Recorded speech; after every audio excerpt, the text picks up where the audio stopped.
How was your face-off with the military eventually resolved? I didn't have any face-off with the military. They are the people who are looking for face-off. Didn't have any face-off with the military. I said what I said. Helicopters were flying over my house. And even today, as we are talking now, in Imo, the military people, the army, the navy are standing side by side with my men fighting at Okigwe and Idiato. Now in Imo.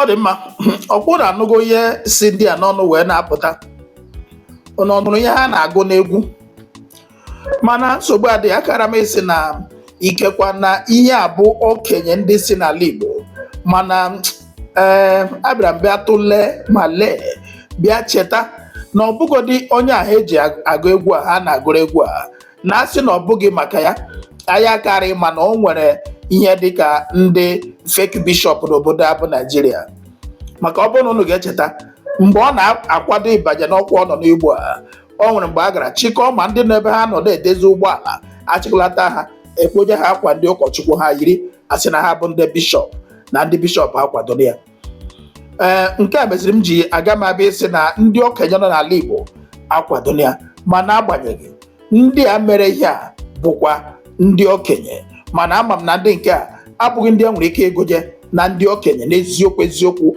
n'ala Igbo maka na ndị a bụ ndị elu na ala ga-abụ ha ọnụ.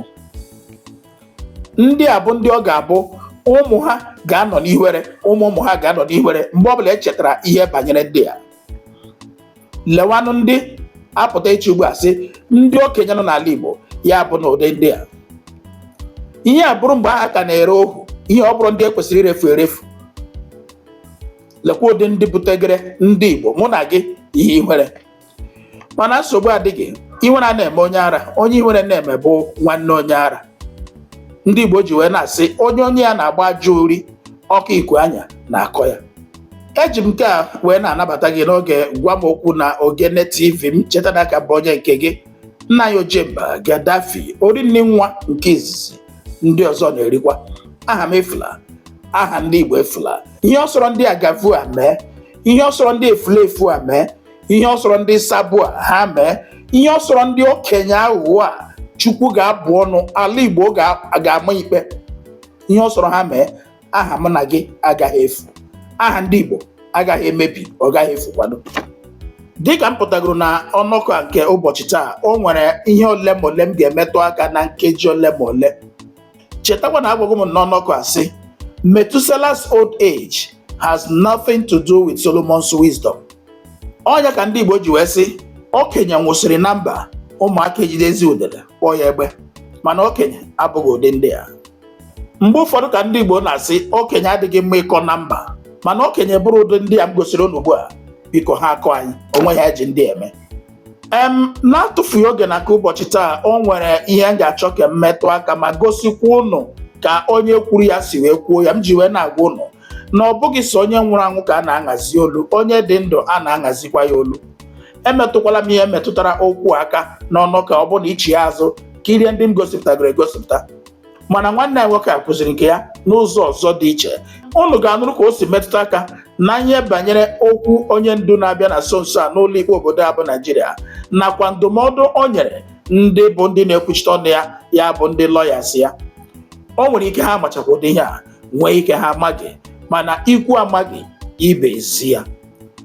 Ekwuola m na mbụ na asị na ọ gara kwe mme ọ bụ na ndị a matara na mbụ mmadụ ga-alọya ejimakọ na Maxwell Ọkpara ha karịa ikwere ka ebido n'isi ikpe arịwa ha ikpe a gbado ụkwụ na nke ekpegoro ekpe na mbụsị ekpeghị ikpe a na mbụ dịka onye nke nagoro ala mmụgbu abụ Buhari kwụ na ihe ụlọikpe kpebiri bụ ihe ga-eme na onweghị ihe ya nwere ime na ya.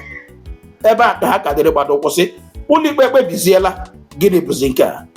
Mana nsogbu adịghị, nkịta ataala ata, chachacha adịghịzi mma, mmanụ akwafuola akwafuo, mkpọkọlata ya enwezi uru ọ bara.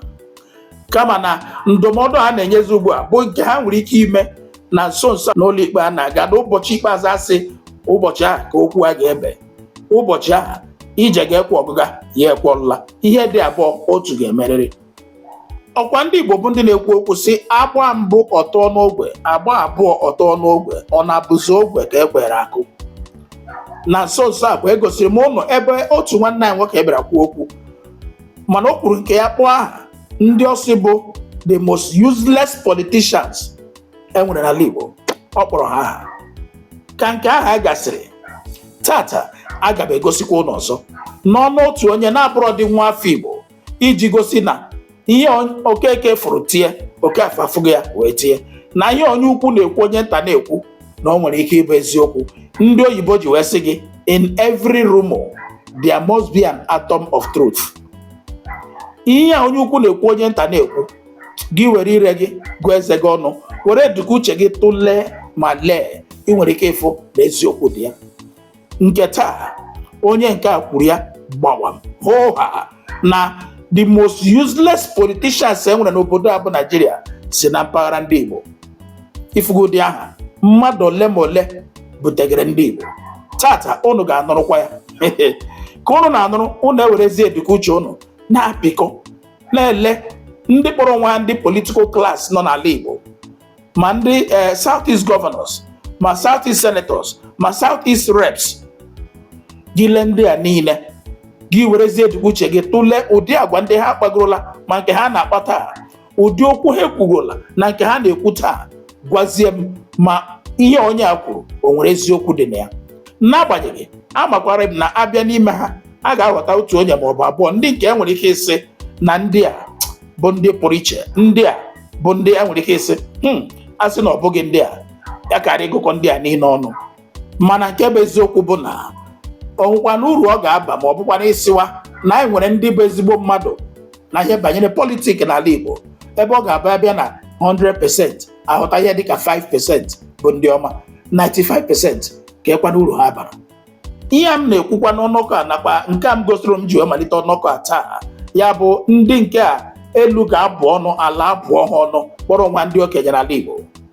Tata ama m na imerime n'ime ụnụ anụkwala kepụkepụ ụdị okwu rere ere si n'ọnụ ndị kpọrọ onwe ha ọha na eze ndị Igbo, mana ọkwa otu ihe a na-ekwu okwu ya. Ndị nke a bụ faction, ndị nke a bụ ndị nke nna mpaghara nke nwa amadi isi guzoro, mana ụdị agwa nwa amadi akpara isi ya o kwesịrị iguzoro.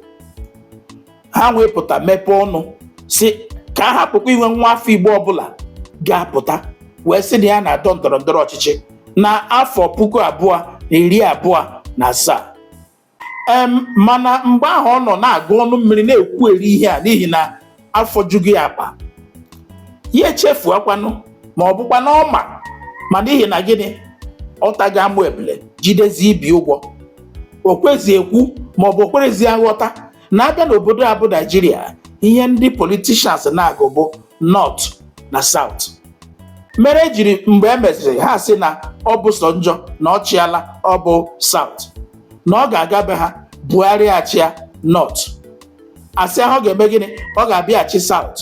Ndị Igbo ji kwuo mgbe aha si ka a micro zone ya to South East. Onye nke a n'ogbu a bụ Tinubu ajụ, so South bụ South, pụta mgbe aha eme ihe emere ya banye. Akọ na uche isi guzoro agwa akwana ya na ọ bụrụ na Tinubu chicha taa na onwekọta ka asịkwa gawakwa South ọzọ, na ọ ga-eme gịnị, ọ gaba North. Ọ sị ndị Igbo chere n'afọ 2031 mgbe aha ka a ga-asịkwa gawa North.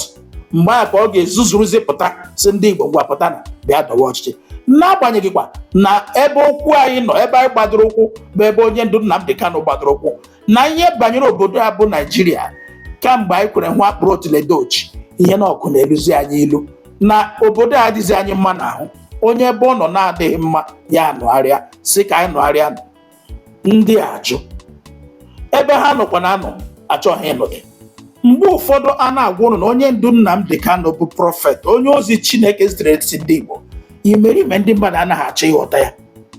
Nwa amadi ya mere ka amata na abịa n'obodo a bụ Naijiria, ihe banyere pres na ọ bụ ndị obodo Yoruba ji ya, na ọ bụ nke ha chọrọ ka ọ pụta ga-apụta, nke ha chọrọ ka ọ daa ụda ga-ada ụda.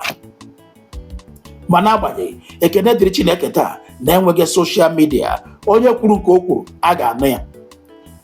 Kemgbe ahụ isi guzoro na ndị fakshọn nke ya kwuchara okwu a, ụnọ fụrụ ebe ọbụla edere n'akwụkwọ nta akụkọ ma ọ bụ gbasa ya bụ ozi dịka esi gbasa nke isi guzoro, na ndị ọha na eze nke ọzọ apụtagosi na onye ọbụla bụ onye Igbo chọrọ ịdọ ọchịchị ya apụta dọọ ọchịchị, na onwe ihe dịka esi onye Igbo apụtakwala ịdọ ọchịchị ruo 2031.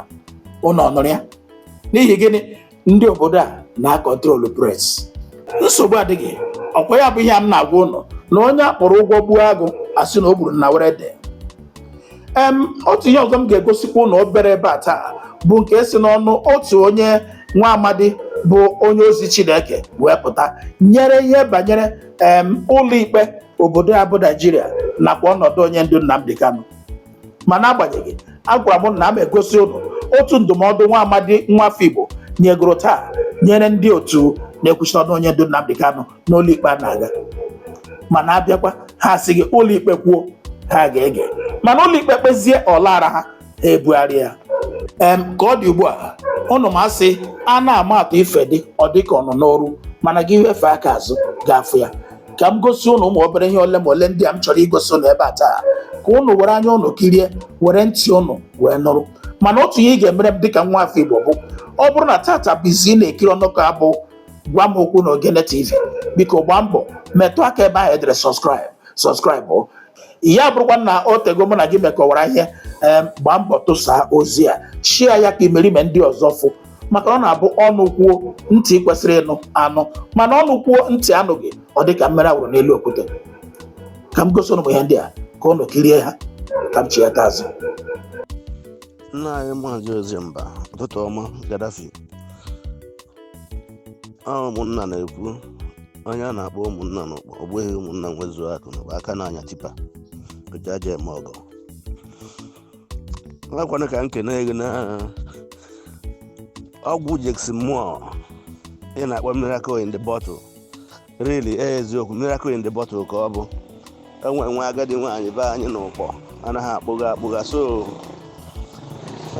o wee bụ na nọ ebe na-emere mmadụ adịvat dị ọgwụ n'ụkpọ be anyị, onye na-agafeta nnọọ wee nnọọ ghọchara ya na-ekwe aka nye nọmba gị. Chineke mee ebere gị na ha akpakwara n'ọfụma inye ha direction ha nweta dị ọgwụ.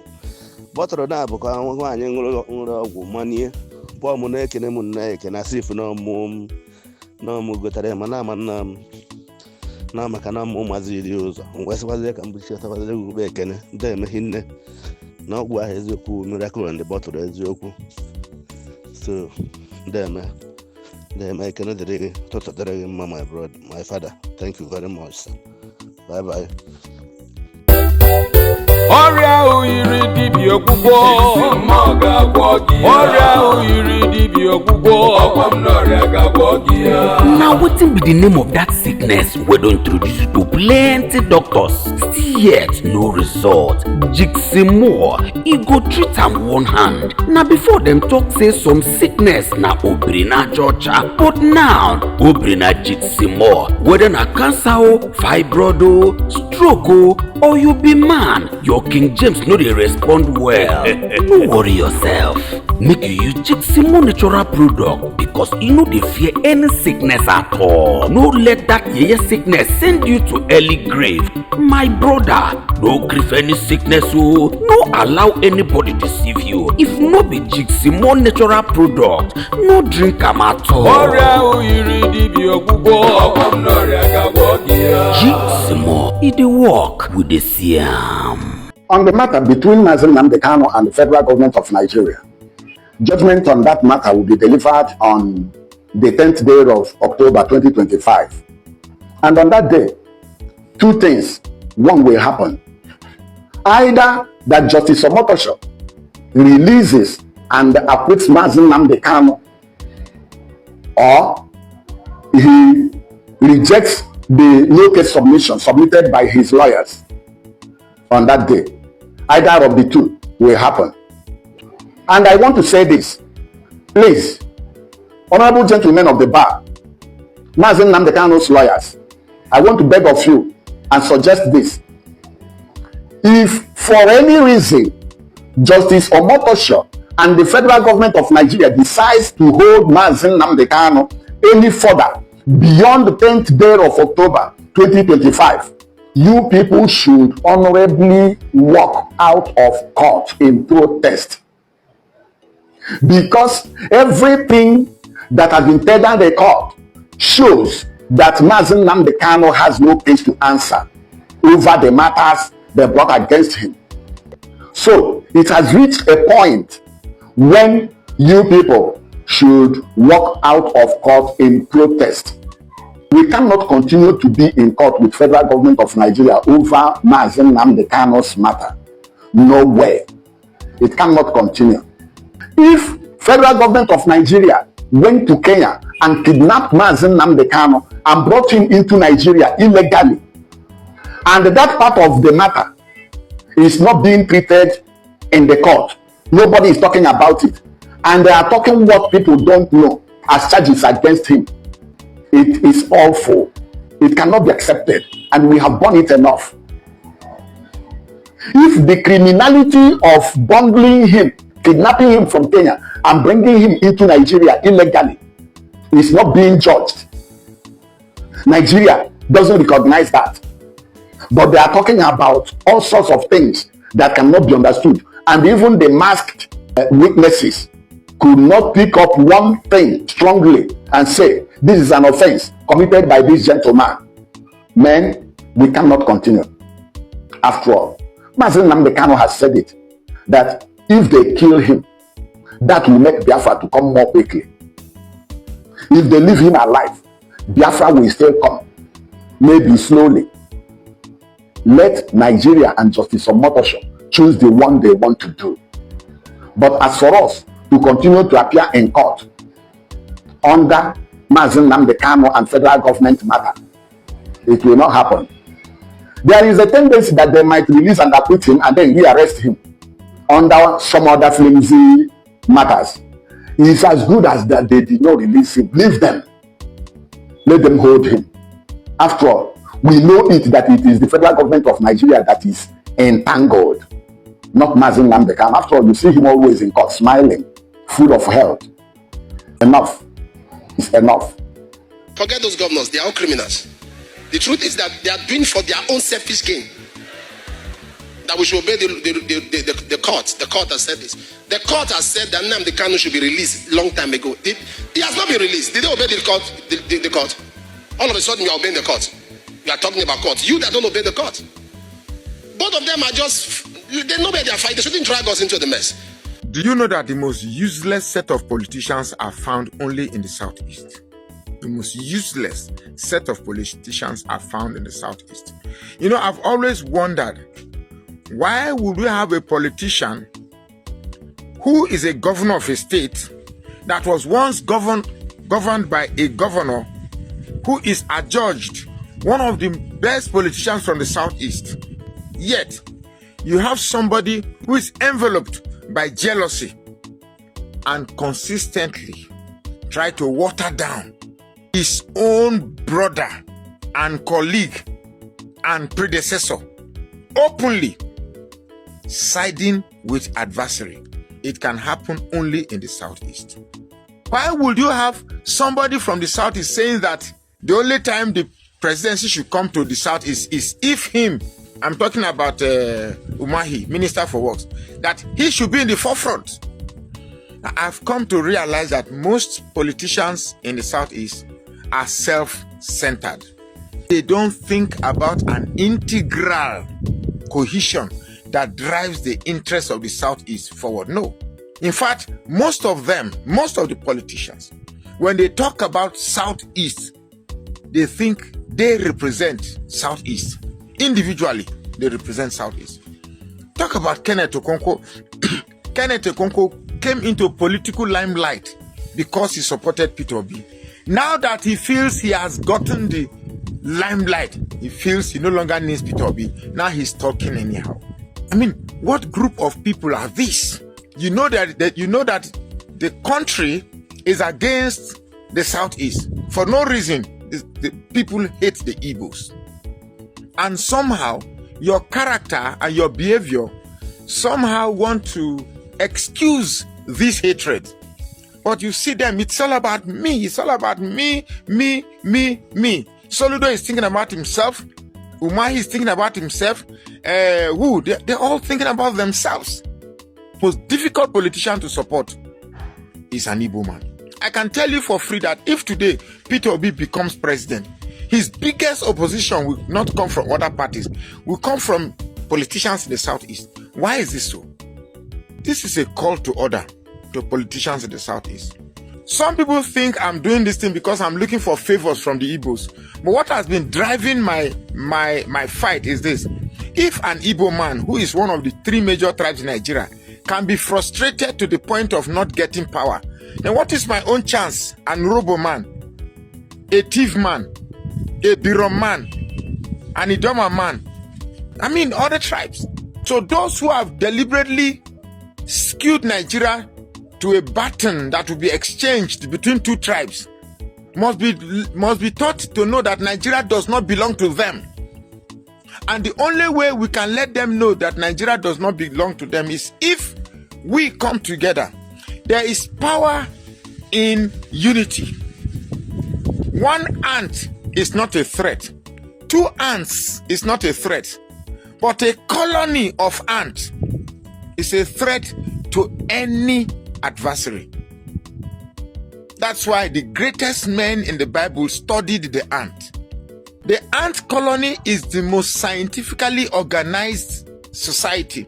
So much so that it is one for all and all for one. We are suffering, and we are Nigerians. We have been divided along tribal lines. We have been divided along primordial sentiments, religion, tribe. Hey. While we do that, the wicked ones are thriving. Let's come together. I beg you, let's come together. These politicians, I'm not saying you must support Peter Obi because Peter Obi is an Igbo man. But because he's loved by everybody, you become envious and trying to water him down. Like Umahi, who is saying that if at all there's going to be a president from Igbo land, it must be him. That's the most stupid statement. It reflects that most Igbo politicians are the most stupid politicians in Nigeria. My name is Magnus Oraka. Now, what be that sickness? We don't introduce you to plenty doctors, yet no result. Jiximo go treat am 1 hand. Now before them talk say some sickness now brina Georgia, but now who brina Jiximo? Whether na cancer o, fibroid o, stroke o, or you be man, your King James know they respond well. Use Jiximo product because you know they fear any sickness at all. No let any sickness send you to early grave. My brother, no grief any sickness oh. No allow anybody deceive you. If no be Jiximo natural product, no drink am at all. Ọrịa oyiri dibịa ọgwụgwọ. Jiximo ga-agwọ gị. Ọrịa oyiri dibịa ọgwụgwọ. Ọgwọ m n'ọrịa ga-agwọ gị. Jiximo, it dey work with the siam. Ọ dị mma, ọkwụ na-ekirere ha ncha. Ọkwụ na-anụ na mma n'ọnụ Johnson Suleman, nụrụ n'ọnụ Magnus Oraka, nụrụ n'ọnụ ndị ọzọ tinyegasịrị ọnụ n'anya ndị bigosipụtara ọnụ taa. Ụfọdụ ihe ndị a bụ ihe ọ na-abụ mgbe ụfọdụ m kiricha masị aga m abịa ebiwede ebibisi ụwa ọzọ ka m hapụ ebe onye Igbo, mana m bịa werekwa eduga uche m tụlee etu ọ dị na mbe ndị ọzọ masị mba ụwa m ụwa asaa aga m abụrịrị nwa afọ Igbo. Maka ọ bụrụ na abụkwa m nwa afọ Igbo, aga m abụ na onye Yoruba, aga m abụ onye ugwu, ka aga m abụ onye ime nkịta, ka ọ bụ onye ofe mmiri ka m ga-abụ. Aga m abụ nwa afọ Igbo. Etere ụgba etere azụ, ndị a niile bụ ndị ọjọọ. Ala ga-afọpụcha dịka ero, ala ga-afọpụcha ha dịka ahịhịa. Ifuru Igbo, anyị ga-enwere onwe anyị, ala Igbo ga-adị mma ọzọ. Ka unu kirichakwara ihe ndị a, ama m n'ofukwara ozi aha si n'aka Jiximo ọgwọ na ọrịa ya bụ Miracle in a Bottle. Ka ọ dị ugbu a, ama m na imerime n'ime ụnụ ga na-akwado ihe unu ga-eji agbara ụfọdụ ndị mmadụ ekeresimesi. Biko onwe onye nke anyị nwere n'ime obodo, ọ ga-aka mma na iwere ọgwụ a were bunye ya were mere ekeresimesi, ya dị ndụ n'afọ a wee gbasi ike banye afọ ọhụrụ. Ekwela ka onye ịma bụrụ ọrịa ọ na-arịa n'afọ a baa n'afọ ọzọ. Gụnwakwa n'ebe a na-ekiri ugbu a, nke anyị na-arịa taa, nke anyị na-arịa n'afọ a, kpọrọ ọgwụ a memina ya ka a baa n'afọ ọzọ ga-enwere onwe gị.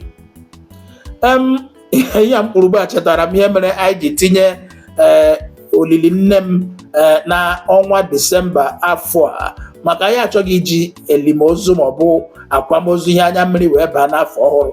Anyị etinyezie olili ya na ọnwa Disemba 29 na 30, anyị mechagha ya anyị banye afọ ọhụrụ. Ama m na imerime ndị mmadụ ha achụkwa m na-asị kedu mgbe unu tinyeziri elimozu nne gị? Anyị tinyere ya bụ ihe 29th and 30th of December ka ememe ya n'afọ nke a, afọ ọzọ ewerezi ọnọdụ.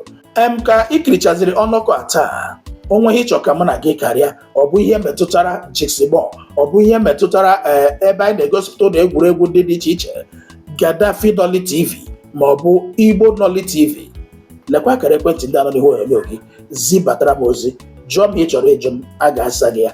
Lekwa akara ekwentị a n'ebe a, ihe a bụ WhatsApp nọmba, zibatara m ozi ebe ahụ ka mụ na gị karịa. Ịgaba na YouTube comment section ga na-ajụ m kedu ebe a ga-enweta Jiximore, kedu ego ole a na-ere ya, kedu ụdị ọrịa ọ na-agwọ. Mmaza gị ya ewela iwe, ọ bụ nnupụ isi, kama na ọ bụ mmadụ si ihe ya adịrị etu a, ya adịrị etu a. Biko nwaza gbala ụbara ka eko ya ha, ka ebe arịrị nwụrụ bụrụzi ala ili ya, ka emesịa.